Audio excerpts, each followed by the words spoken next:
د خوست ولایت سیمه ییز چارواکي او اوسیدونکي د روسیې لخوا د اسلامي امارت رسمیت پیژندنې هرکلی کوي. دوی وایي اسلامي امارت هغه حکومت دی چې د قربانیو په پایله کې رامنځته شوی او خپل مسؤلیت یې په سمه توګه ترسره کړی. امیدوار یو چې د نړۍ ټول هیوادونه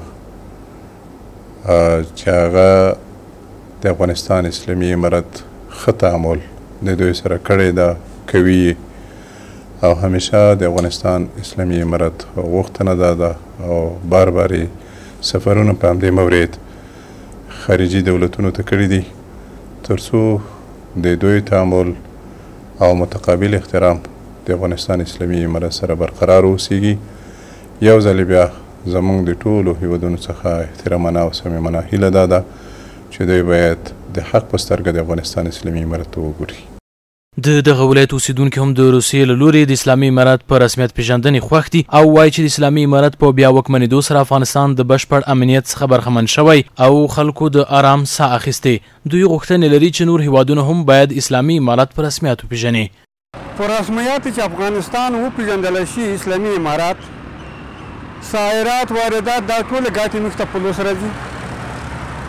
بلکې دلته پروژې په کار اخته کیږي لیکن دا کې په زرګونه خلک په چارو کاروبار ورته پیدا کیږي او دا پرمختګ د موږ د افغانستان لپاره یو ډېر ویاړ ځای دی. نړیوال نه مو غوښتنه دا ده چې